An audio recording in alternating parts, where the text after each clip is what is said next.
Kalamkaval cinema കണ്ടതിന് ശേഷമുള്ള full review ആണ്.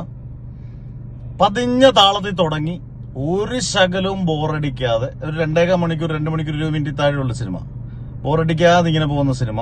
ഇതിനകത്ത് ഈ സിനിമ കഴിയുമ്പോൾ നമുക്ക് തോന്നുന്നത് എന്തോ കാസ്റ്റിംഗ് ആണ്. 2 പേരാണ് മെയിൻ.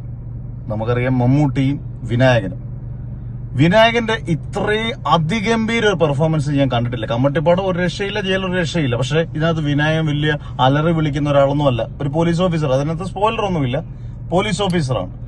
പക്ഷേ അവസാനമെല്ലാം നമ്മൾ ആദ്യം മുതൽ അവസാനം വരെ വിനായകന്റെ കൂട്ടത്തിൽ സഞ്ചരിക്കും.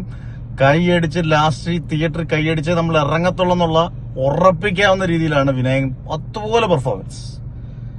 പിന്നെ മമ്മൂട്ടി ഇതുവരെയും അദ്ദേഹം ചെയ്യാത്ത, ഇപ്പൊ ഞാൻ പറഞ്ഞല്ലോ, ഭാസ്കര പട്ടേലോ അഹമ്മദ് ഹാജിയോ കൊടുമൺ പോറ്റിയോ ഒന്നുമല്ല. ഇതിനകത്ത് ഒരു ചിരിയോ നൈസായിട്ട് ചിരിച്ചോണ്ട് കൊല്ലുന്നൊരു രീതി, അത് മമ്മൂട്ടിക്ക് മാത്രം ചെയ്യാൻ പറ്റുന്ന മറ്റൊരു വില്ലനിസമാണ്. എനിക്ക് തോന്നുന്നില്ല ഒരു ഇന്ത്യൻ സിനിമയില് ഇത്രയും വില്ലനിസം, വില്ലന്മാരെക്കാട്ടിൽ, യഥാർത്ഥ നമ്മുടെ വില്ലന്മാരെക്കാട്ടിൽ, നമ്മുടെ സിനിമയിൽ കാണുന്ന വില്ലന്മാരെക്കാട്ടിൽ ഒരു ഹീറോ വില്ലനിസമായിട്ട് ചെയ്യുന്ന ഒരാള് പോലും ഒരു ഇന്ത്യൻ സിനിമയെ കാണുമെന്ന് എനിക്ക് തോന്നുന്നില്ല. അത്രയും ഗംഭീരമായിട്ടുണ്ട്.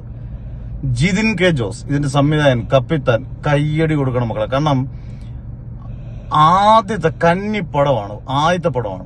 നല്ല മെച്യൂരിറ്റിയിൽ, നല്ല ഉഗ്രം ബാക്ക്ഗ്രൗണ്ട് സ്കോർ, ഒരു തമിഴ് പാട്ടുണ്ട്. ആ പാട്ട് സിനിമ കാണുമ്പോഴേ നിങ്ങൾക്ക് മനസ്സിലാവുള്ളൂ. അത് ലാസ്റ്റ് വരെ നിങ്ങൾ കാണും. അതിന്റെ ആ പാട്ടിന്റെ ഒരു പ്രത്യേകത നിങ്ങൾക്ക് മനസ്സിലാവും. ഒരു കാറായാലും ഒരു കഥാപാത്രമാണ്. നല്ല ബാക്ക്ഗ്രൗണ്ട് സ്കോർ, നല്ല സിനിമാറ്റോഗ്രാഫി, എല്ലാം കൊണ്ടും കളങ്കാവലിനെ അങ്ങോട്ട് നിറഞ്ഞ കാവലാണ്. എനിക്ക് പേഴ്സണലി വളരെയധികം ഇഷ്ടപ്പെടാനുള്ള കാരണം, ഇതുവരെയും കണ്ട സിനിമകളുടെ ഒരു ലെവൽ സാധനങ്ങളൊന്നും അല്ല, ഒരു വ്യത്യസ്ത ലെവലാണ് കളങ്കാവൽ. പിന്നെ നായകനാര് പ്രതിനായകനാരെന്ന് ഇന്റർവ്യൂ ചോദിച്ച പോലെ ഒരിക്കലും നമുക്ക് പറയാൻ പറ്റത്തില്ല. ഇതിനകത്ത് നായകൻ മമ്മൂട്ടിയാണോ, വില്ലനാണോ മമ്മൂട്ടി, നായകൻ വിനായകനാണോ, ഇത് നിങ്ങൾ കണ്ട് പ്രേക്ഷകർ വിലയിരുത്തുക. എന്തായാലും സൂപ്പർബാണ്.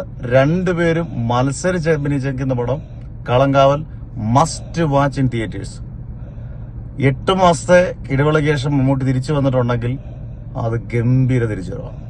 Wait and see. അടിപൊളി പടം, സൂപ്പർ പടം. Don't miss it.